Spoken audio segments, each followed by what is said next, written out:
Later on this evening, it'll be 9:30. This is Radio 4.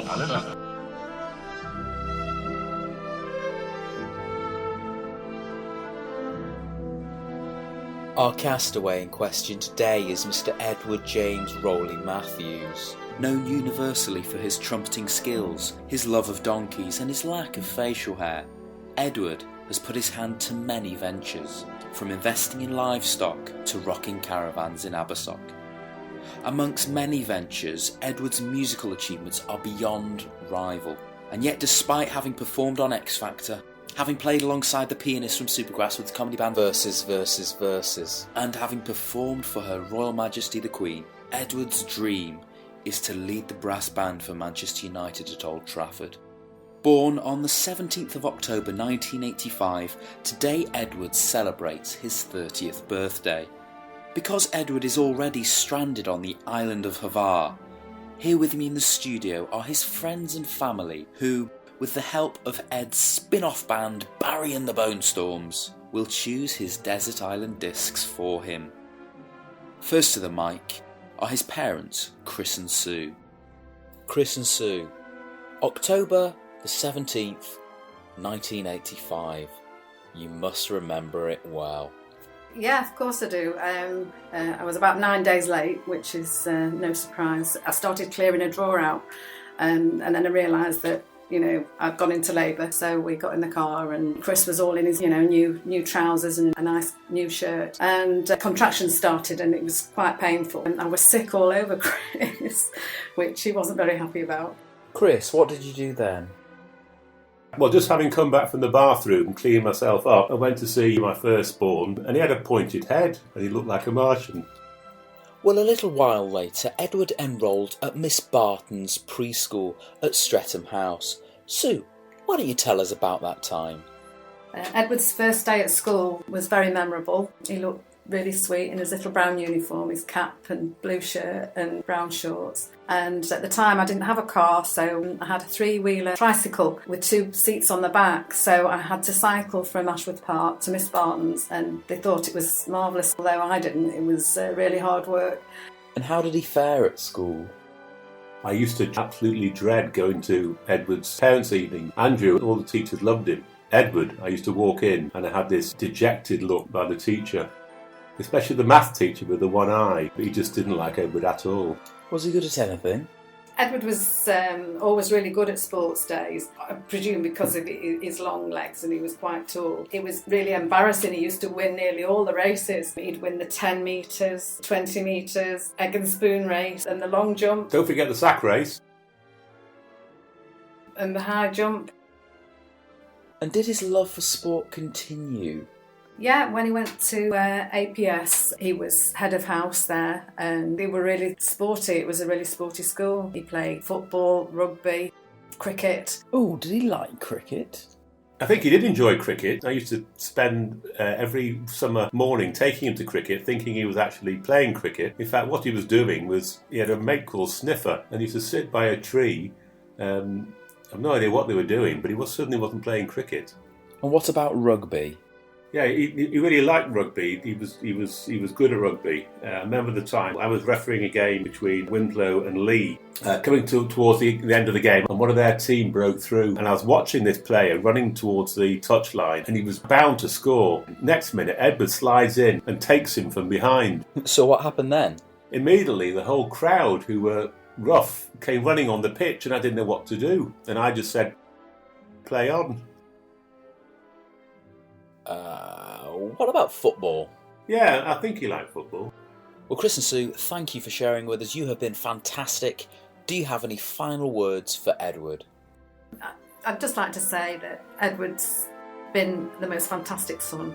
He's very loving, very thoughtful. What more can I say? Chris and Sue, thank you. You've been brilliant. All that's left for you to do now is choose the first Desert Island disc that you want to send Edward, who is currently stranded on the island of Havar. What's it gonna be? The song we've chosen today is Here Comes Our Sun.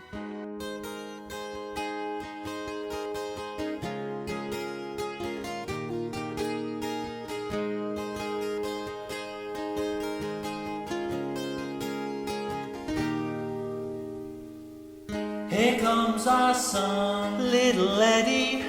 Here comes our son. We say he's alright.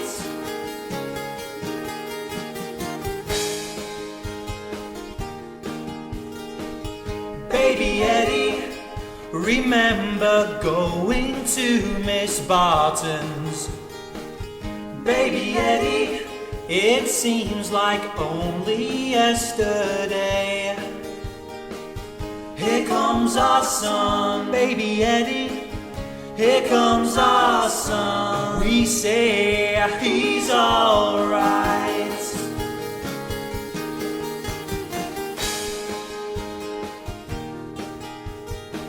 Little Eddie, the cutest firstborn we could hope for. Little Eddie, it's amazing just how much you've grown. Here comes our son, little Eddie. Here comes our son. We say he's alright.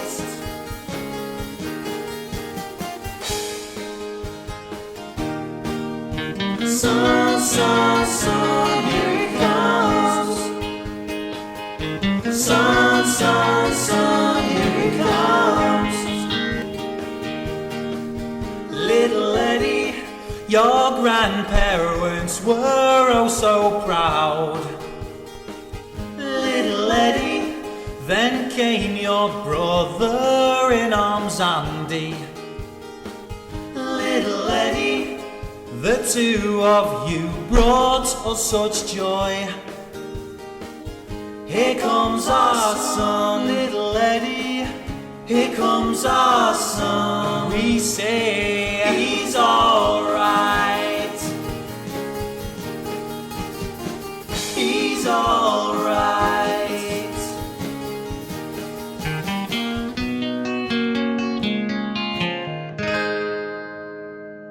That was Barry and the Bone Storms with Here Comes Our Son. My next guest has known Edward for a rather long time. It is his younger but taller and considerably bigger brother, Andrew. Hello. Hello. Now, Andy, was Ed a protective older brother? Yes, he was a protective brother. And before I massively outgrew him, there was an incident in the school playground where an older boy swapped me a torn football sticker, and Edward promptly confronted this kid, which resulted in Edward being put in detention for breaking his nose. Well, when he wasn't doing that, did he study hard at school? Well, I remember quite often when I was trying to study hard and revise for my GCSEs and A-levels, Edward would come into my room, pin me down on the bed, put his knees on my elbows and slap me with all his force until I was laughing in anger. Andy, that's awful. So to get my revenge, I stabbed him in the hand with a pencil. Retribution. Was Edward a generous brother? Well, he was always very financially savvy, even from a young age. He used to persuade me to buy his unwanted toys. Tamagotchi, silly putty, chemistry set, so that he got double pocket money. And in later life, this has carried on into when he takes his friends out and he's always got his coupon ready for dinner, 2 for 1. And then after dinner entertainment, he's stood by the disabled entrance to sneak a peek at the latest gig. Well, he certainly seems like an interesting character. Did he have any aspirations as a child? Well, I always thought he'd make a really good window cleaner. But apart from that, he always used to help me with my mental arithmetic and my English. And he was especially good with grammar. If you need proof, go and check out the step at the amphitheatre in Abersoch.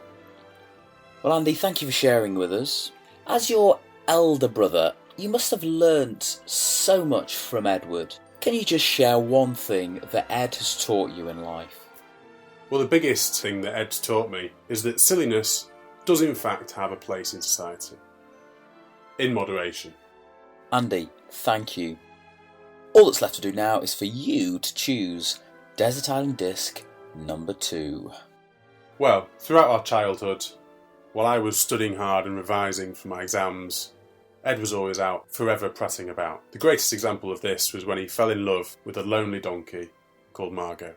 With this in mind, I've chosen a classic. This song's called Hey There, Dear Margot.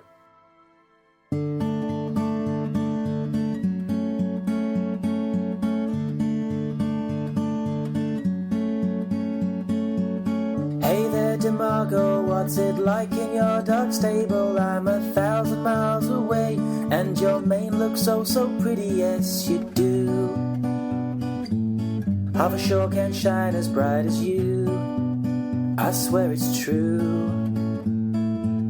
Hey there, dear Margot, it's a shame about the distance. I'm right here and you're so lonely. Give the song another listen, hit the hay. Listen to my voice, it's what I say, and I love your neigh. Oh, it's what you do to me, Margot, it's what you do to me. Oh, it's what you do to me, Margot, it's what you do to me, what you do to me. Hey there, dear Margot, I know times are getting hard. I know I gave you a companion. She stole your heart, but now she's dead. You had it fun. You had the life under the sun, but now she's gone. Hey there, dear Margot, I wish I could come and save you. We'd have so much fun together, but my mother, she's allergic to your hair. Lucky for me, my face is bare, and she doesn't care.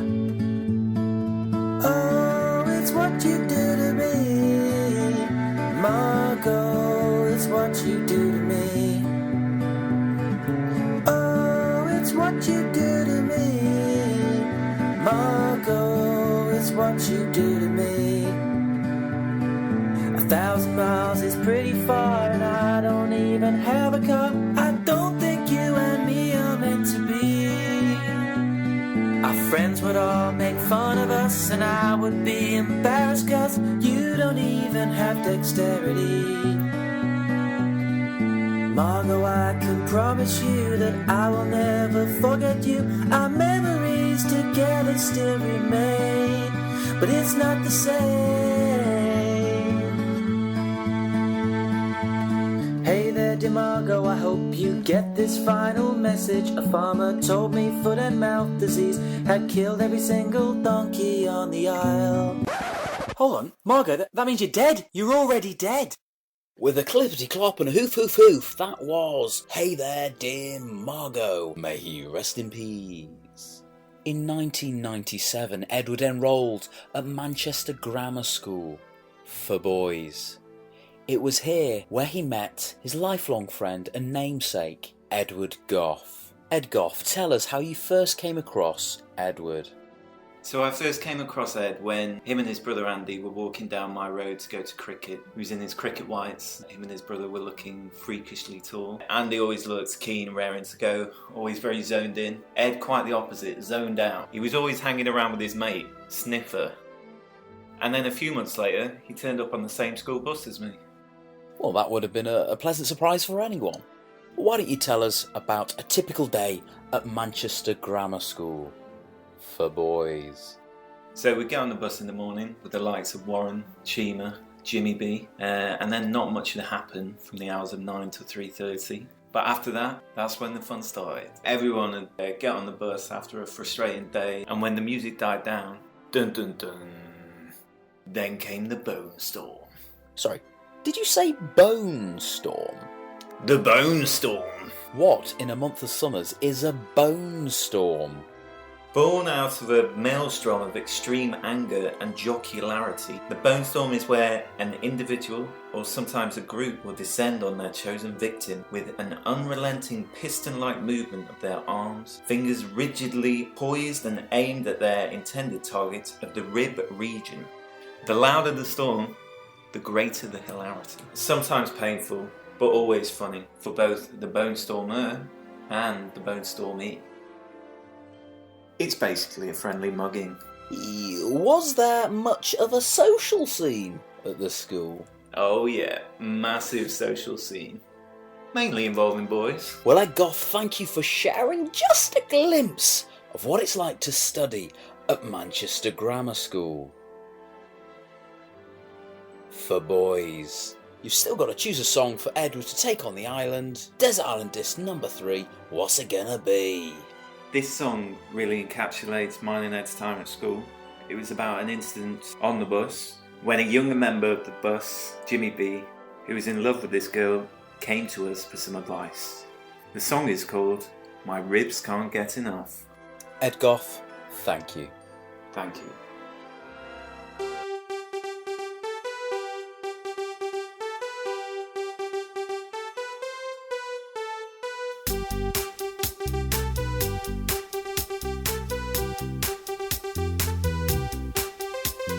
When I'm with you, Goffy, I can't turn my head, and your ribs can't get enough. Your ribs can't get enough. Every time you're near me, a storm is overhead, and your ribs can't get enough. Your ribs can't get enough.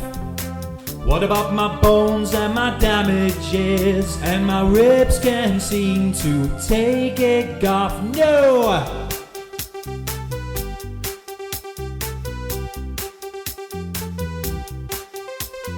When we told Jimmy B, there's the girl of your dreams, and her ribs can't get enough. Her ribs can't get enough. Go over to her and knock her off her feet. So he stormed her on the bus. He stormed her on the bus. He bone stormed her and she was furious, and that's probably why he's now alone.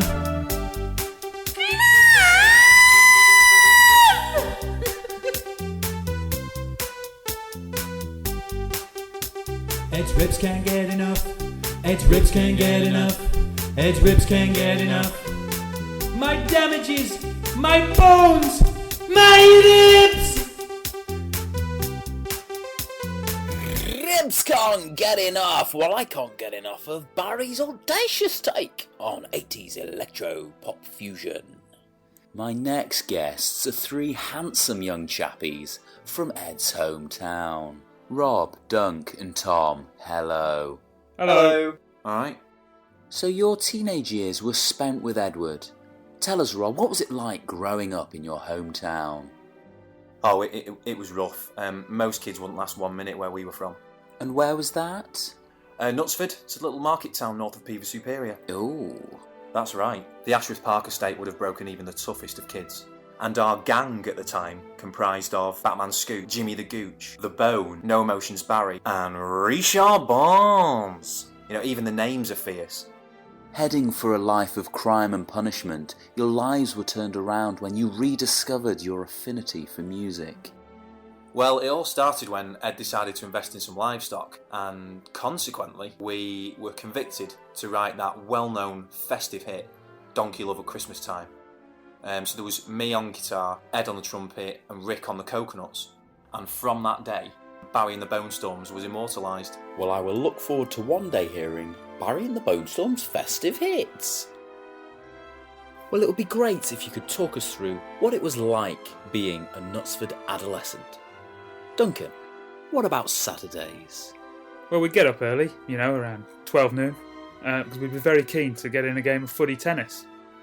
Sounds intriguing. Is it a complicated game? Yes, very. 3 touch, 2 bounce over the net. No hands.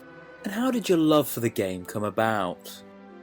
Well, footy tennis has become extremely popular all over the country now, and Ed Matthews can take great pride in being the sport's inventor.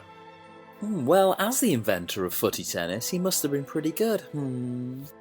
Yes, I remember a point on one rainy March morning. Goff hit a topspin serve. Rick did excellently to return it to the baseline. Rob reached, stretched, saved it, hit it up, it was out of reach. And Duncan with the scissor kick. Tom headed it back. Jimmy the Gooch nodded it back again. No motions, Barry's flicked it. The Bone hit it deep. Reached up and stretched with an amazing lob. And Ed Matthews was on the baseline. Poised, he stood over the ball. And with a topspin volley, he finished it. My goodness, it was brilliant. How extraordinary. And that was just your average point. Well, he sounds like he's rather good. Does he ever make any arrogant claims at all? He claims to be the best in the world. And I must agree. Powerful words there from Duncan. Cheers. Tom, over to you. You've spent many a weekend with Edward. How would you relax after a hard day on the court? So our Saturdays were made up of normal things that lads our age do in Cheshire, which is water gunning, road blocking and sports club parties. Sorry, road blocking? So in a nutshell, road blocking is the art of taking inanimate objects from surrounding gardens, neighbours' property, and placing it in quiet roads in Knutsford to generally stop the traffic and cause disruption. So what sort of inanimate objects would you use? Well, some of the inanimate objects that we used included stop signs, go signs, give way signs, right-of-way signs, local attraction signs, booth supermarket signs, 20-mile-an-hour speed limit signs, 30-mile-an-hour speed limit signs, 40-mile-an-hour speed limit signs, 50-mile-an-hour speed limit signs, 60-mile-an-hour speed limit signs. National speed limit signs? National speed limit signs. And a wheelie bin. And was Edward any good at road blocking? Ed was very good at constructing the roadblocks, but as soon as trouble came, he was the first one to do a runner. Really? Surprises me. You mentioned something about water guns? Yeah. In the hot summers around Knutsford, we provided a service rehydrating the locals by spraying them in the face and bodily region with water from our Mark 50 and Mark 100 Super Soakers. Each squirt was always met with an apparent friendly gesture or whimsical smile. As the service became more popular, we found that distribution levels would increase by squirting the guns from Ed's Red Fiesta. Ed always had an affection towards the brazen moped community. I don't know. Footy tennis followed by road blocking followed by water gunning. I'd be surprised if you had time for anything else. Oh, it was always time for the weekly sports club party. Ooh, I bet they were a classy affair full of glitz and glamour and the best entertainment Knutsford had to offer. Yes, there was never a dull moment with a cheeky Vimto at the bar, DJ Dave Hickson on the decks, and Richard Barnes pulling out the big moves on the dance floor. Tom, thank you. Thank you. P.S. Ed was never a hit with the ladies. Well, Rob, we've heard about the average Saturday. What about Sunday? Well, Sunday evenings without fail will be spent at the church youth group called Eureka. And it wasn't for the faint-hearted. And yet it was still just your average church youth group that consisted of space operas to the face, skulls crushed in doorways. You would have to endure at least 3 pylons every evening. Ooh, sounds fun. And did anyone ever master any pylon survival strategies? Thanks for asking. The most effective PSS was mastered by Ricky B, who would pretend to black out just to get people off him. And it was only when someone would scream, you know, he's unconscious, he might be dead, that people would start to get off. Probably give him a wedgie on the way up just to check he's alive. And yet, despite the carnage around him, Ed would race home to spend time with the first love of his life, Marissa Cooper from the Orange County. Sundays, 9pm, E4. So before you choose your desert island disc for Edward, tell us, how did you spend your summers together? So, in between water gunning and road blocking, we go to the Rawnsley Centre at the Keswick Convention, followed by trips to Abersock on the Llyn Peninsula, North Wales. And we had some great times in that caravan. I'm talking beers, burgers, barbecues, Benadryl. The pollen count was astronomical over there. And for all the good times it gave us, we would always pay Abersock back by leaving baked goods on their doorsteps. Well, boys, thank you for sharing your experiences of growing up with Edward. You still need to choose a disc to give him on the island. What's it gonna be? We've dusted off a classic. This one's called Sports Club. Thank you. Well, before we play it, do you have any lasting words to say about Edward? Well, it's hard to put this into a few sentences, really, because he's an absolute one-off, and that's in the greatest ways possible. I'm very privileged to know Ed, and to have known him for so long, and to have had so many good times with him, and the fact that those good times look set to continue forever, hopefully. So, happy ruddy birthday, Ed.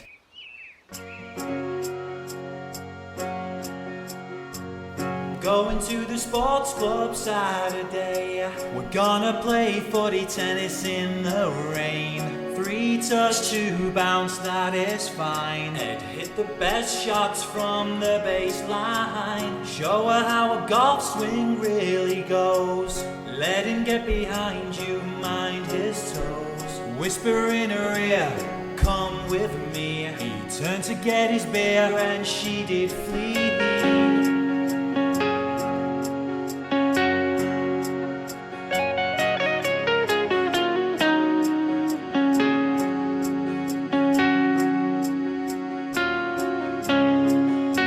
Eureka was the favourite Sunday night scene, but not when it clashed with the OC. Church or Marissa, he just chill. That freak from Chino, he was all up in Luke's grill. He was half an hour late to Rawnsley, still eating his pie from the chippy. One year we camped and burnt the grass. We bone stormed him so he slept in the bath. He's loved by everyone. He's loved by everyone. He's loved by everyone.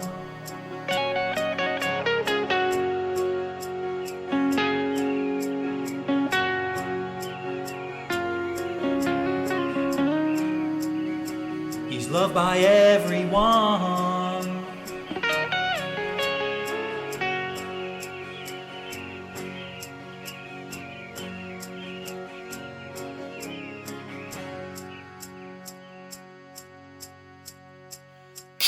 Boom! The songbird is dead! The Assassins, Barry and the Bone Storms with their version, entitled Sports Club. In 2004, Edward enrolled at Bristol University, in Bristol, where he studied civil engineering. It was here that he made many friends, but none so more as my next guest. And I'm excited to say this. Mr. Dan Trafford.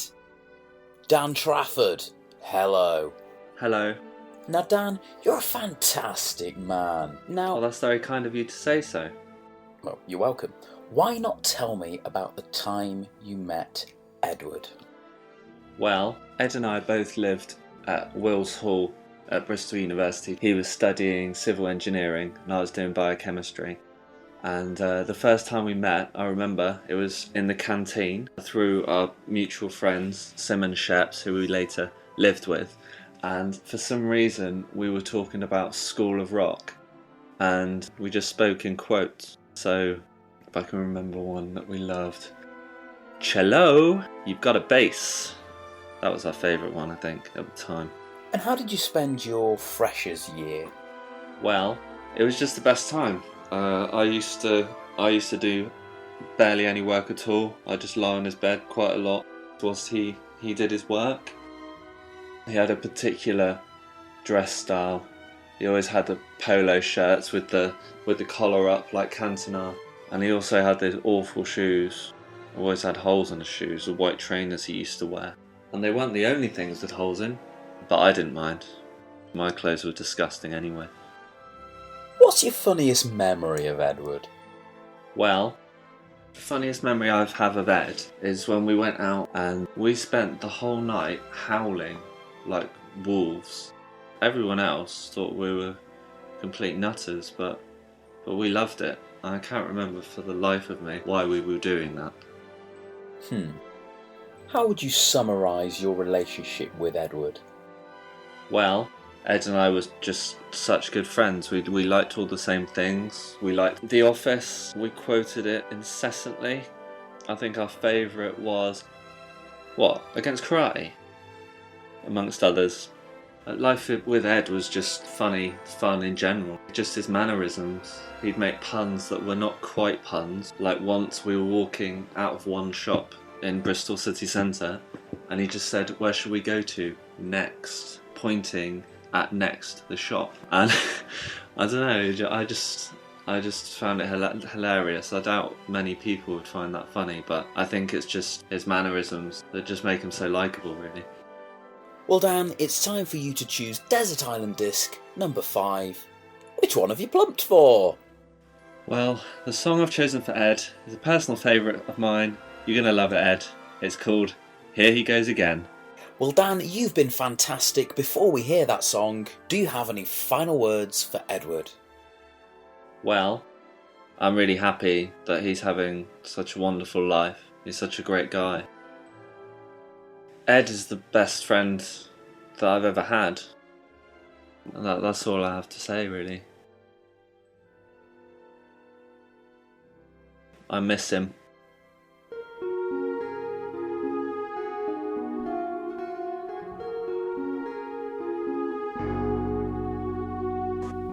No, I don't know where he's going, but I sure know where he's been. From Knutsford to Bristol, Abersock along the way, and he made up his mind, leaving Ashwood Park behind. He had his own room in Wills Hall, hanging up his clothes on the walls.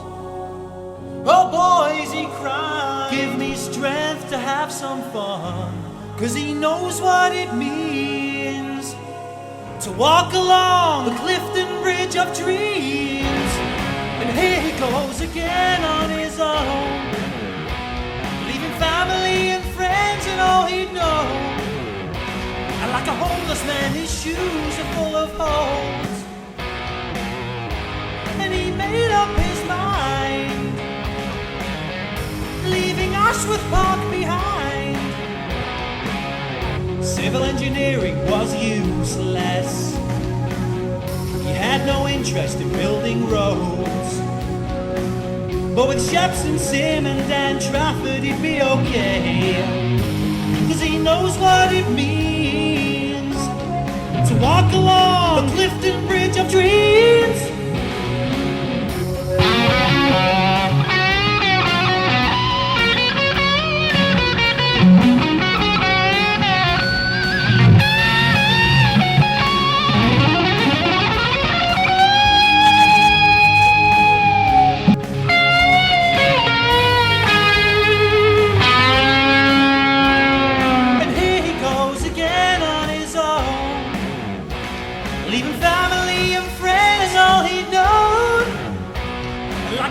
Man, his shoes are full of holes, and he made up his mind, yeah dear, leaving Ashworth Park behind.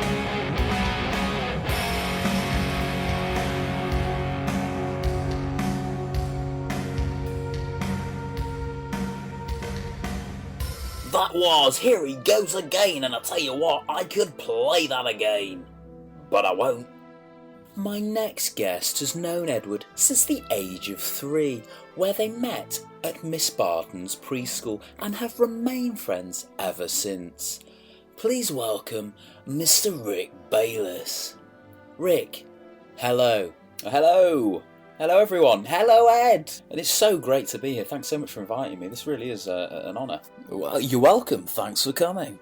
Now Rick, tell us, what was it like when you first met Edward at Miss Barton's preschool all those years ago? Well, we first met over a bottle of semi-skimmed milk at morning play, and it was our mutual love of pasteurised dairy products that started a lifelong friendship. And what were your first impressions of Edward? Well, I think my first impressions were he's taller than me. Okay. Now, we already know from Chris and Sue, his mum and dad, that he was very good at sports. However, they did seem to imply that he wasn't very good at anything else. Would you perhaps have any insider information, being a former classmate? Yeah. Well, I guess there was one subject that had a real impact on his later life, and that is, of course, the M word. You've guessed it. Music. That's right. Ed was a fantastic trumpeter. He really was, even at the age of 3, and he just got better and better. He'd worked really hard to hone and perfect his trumpeting abilities, and it paid dividends, all that hard work. It really did, because it allowed him to gain a place at the prestigious Halle Berry Orchestra in Manchester, and from there the only way was up. Well, why don't you share with us some of Edward's musical accomplishments? Yeah, well, I mean, Ed really has done his hard graft when it comes to trumpeting. I mean, he's performed everywhere. He's performed in people's living rooms, people's kitchens. He's performed in pubs. I mean, he provided endless entertainment one Christmas in the Angel pub in Knutsford, performing all the Christmas hits. We're talking Mistletoe and Wine, Stepping into Christmas, Don't Let the Bells End. His rendition of Jonah Lewis' Stop the Cavalry. Exquisite. If you need a tissue, Rob's got plenty. Thanks. So where did he go from there?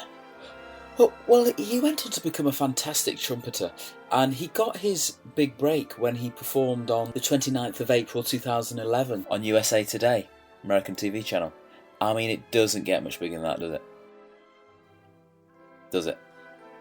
No. Well, you'd be wrong, because it does get much better than that, because only a year later he performed for Her Royal Highness the Queen of England, Queen Elizabeth II, at her Diamond Jubilee celebration. And he played some cracking tunes there. He played things like, what was that? All the big hits. God Save the Queen, Ring of Fire, the theme tune to Ground Force. And it was here where he first won the hearts of so many, many Britons. Well, Rick, thanks for sharing your experiences of Edward and his musical abilities. What's the song you're going to choose to send him on the island? Well, I mean, there's only one obvious choice, and it has to be a compilation of him playing the trumpet. A fantastic choice there. Do you have any final words for Edward? Yeah, it's been a privilege to have known Ed for so many years, and he's provided my life with so many happy and funny and often awkward moments, sometimes with a trumpet, sometimes without. But I can honestly say that my life would have been considerably more boring without Ed in it, and I love the fact that I have him as a best friend.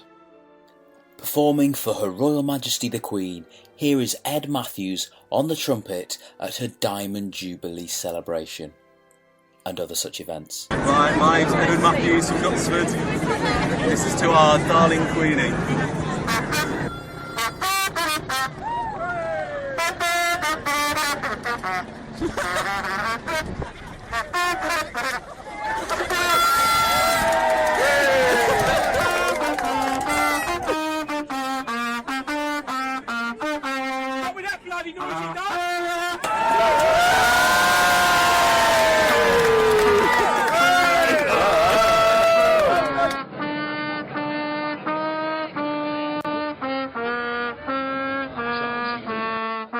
I've been learning the trumpet for 4 months.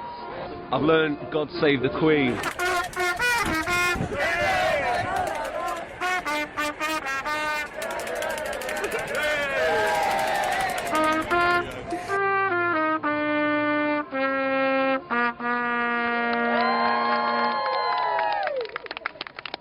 How was that? That was the best trumpet ensemble I've heard since Lou Bega's Mambo No. 5. My next guests have known Edward for several years. Together, the three of them would befriend Edward. Hello, knock knock. Hello, sorry, what are you... Are you ready for me? What do you mean ready? You can't come in Where here. do you We're want trying me? to record something. I don't want you anyway. I don't know who you are. We're in the middle of recording something for our friend Ed Matthews, Desert Island Disc, and you're in the way, destroying it. We're right live Yes, on that's air. what I'm here Almost. for. What'd you say? I'm here for Desert Island Disc for Edward Matthews. Really? Yes. Well, who are you? I'm Edward's Auntie Kay. I don't believe it. It's only Auntie Kay. Hey, how's Will Carling? He's fine. Well, this is a complete turn-up for the books, and a pretty nice one at that. Auntie Kay, you must have known Edward a very long time.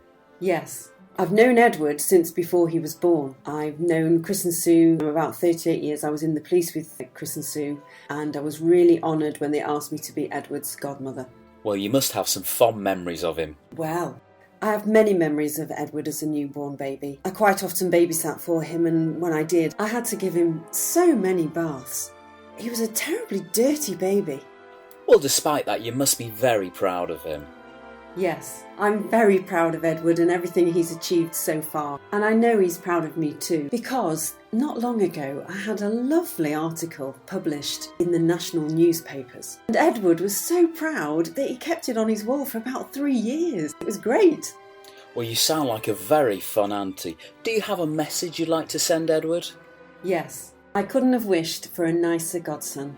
He was a lovely child and he's turned into an even lovelier adult. I'm very, very proud of him.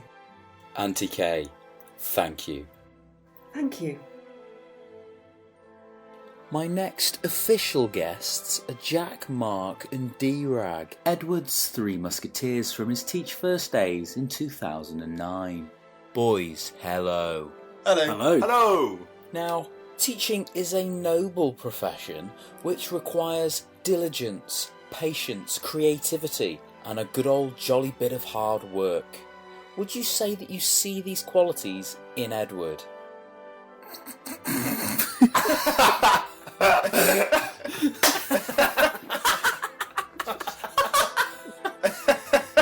No. Now, the four of you studied together. Tell me, Jack, about the first time you met Edward. Yeah, I remember the day well. It was the induction day of our Teach First training, and I was tucking into a bowl of cornflakes and a glass of orange. Always used to have cornflakes in those days, changed now to Cocoa Pops. Calories. It was then that I heard the guttural tones of a born and bred Mancunian from Knutsford, just off junction 19 on the M6. Well, despite fearing that he may glass me if I offended him, at that point I moved the jug of orange juice to a safe distance. I ended up seeing a gentle, honest, and I'll be honest, a truly lovable young man who I grew to love. Thanks, Jack. Now, Edward started his teaching career at Catford High. He's now teaching mathematics at Westminster Preschool for boys. How do you think he managed to excel in such a short period of time? I have no idea. Bribery? Thanks, Mark. Now, the four of you obviously hit it off from day 2, and you quickly decided to move in together. D-Rag, you have lived with Edward for the longest. Tell me, what is it like living with Edward? Well, living with Edward is just fantastic. I had 2 of the best years of my life living in the Hopton Hall house down in Streatham, and as soon as I moved out I knew that I had to live with him again. So I spent a while engineering a plan, and I bought a house equidistant between Clapham Common and Vauxhall in the hope that I could entice him to move in, and luckily this plan worked. Does he have any bad habits? As many good things as there are about living with Edward, he does have a tendency to be nasty to his housemates sometimes. You wouldn't ever want to eat breakfast with him, for instance, or he'll accuse you of slurping while you eat your cereal. Surely he must have some positive attributes. He has many positive attributes. He cooks a delicious bean dish. He's a wonderful frisbee partner with a very long throw, and a fantastic lover of Jake Gyllenhaal movies. Thanks, D-Rag. Now, Mark, as everyone knows, teachers only have to work hard for half the year. What did you get up to with Edward during your summers? Oh, well, when we weren't frequenting the Beacon bingo halls of the southeast of England, we'd probably be multiple cycling destinations around Europe. Ooh, tell more. Well, who could forget our first bike trip from London to Bruges on rickety bikes, where 2 of our closest friends, Jack and D-Rag, left myself and Edward in Bruges after a night out, knowing full well that Ed had an unrideable bike. We woke up in the pouring rain in our sleeping bags, next to a canal.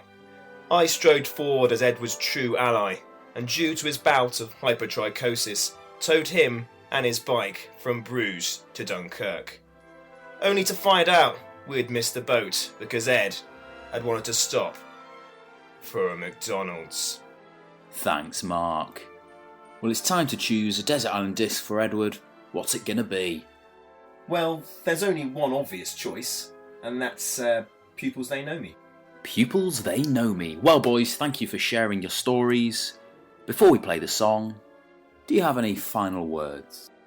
Yes, Ed's been a fantastic housemate. He's been a pleasure to live with. I was always a little disappointed back in October when he kicked out Miles, who was a really great person. But he really has proved himself as a wonderful housemate.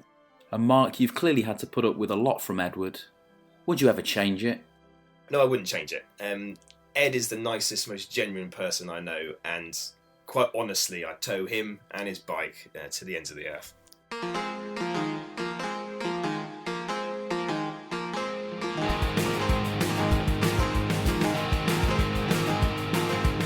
You see my face in the classroom scene, staring at you every morning. Who was it that marked you down? Well, that man was me. On the cover of your textbook, there's a drawing of dictation. Get some Tipp-Ex, little Sammy, or you'll get a piece of me. I gave you all the help you wanted, I gave you everything you need. What's a dark patch on your trousers? Please don't say it's we.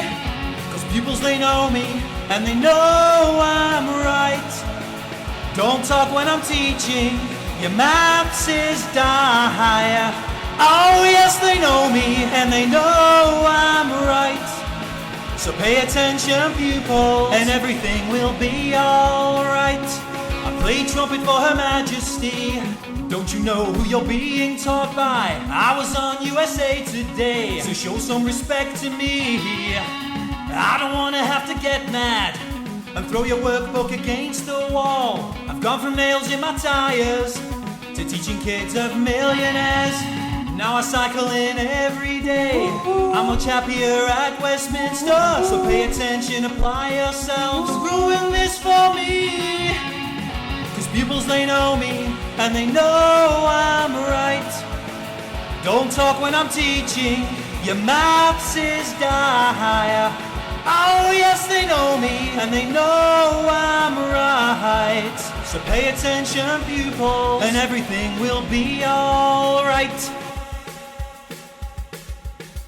Taxi for Phil Collins, Who Needs Ya? That was Pupils, They Know Me. Well, there you have it, 7 Desert Island Discs handpicked by Edward's friends and family. It's clear to see that Edward has touched the lives of so many people. Could it be his quirky humour mixed with his all-inclusive friendliness alongside his irrational generosity sprinkled with his all-encompassing likeability, topped with his unconventional music style that go just some way to make him the person that we all know and we all love? Edward really is a man who can't help but bring a smile to the face of all who he meets. And for that reason, we would all like to wish him a very special happy 30th birthday. Here, with the 8th and final Desert Island disc for Edward, for one final time, possibly forever, it's Barry and the Bone Storms, with a little help from his friends.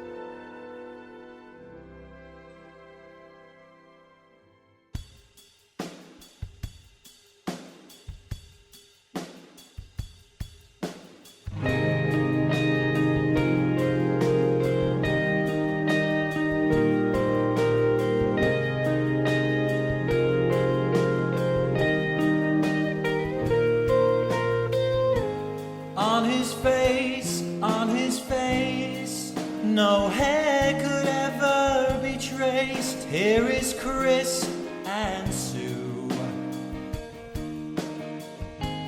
Hello, son. Hello, son. Happy birthday from everyone.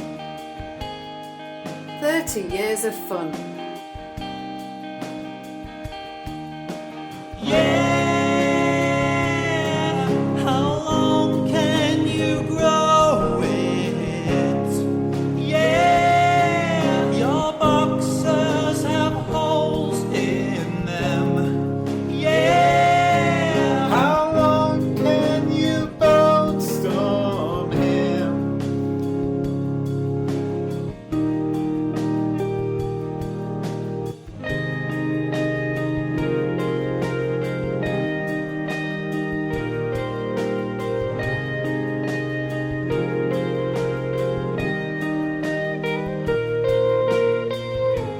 Roblox and water guns, oh such a lot of fun, but we got caught for it. And down the road, down the road. You sprinted and left me alone, but I've forgiven you. Sing it, boys. Yeah. Throw me your frisbee. Yeah. How much did he pay for that donkey? Yeah. A wonderful trumpeter. The trumpet. Play it, please, please, please. Come have a drink with me, me.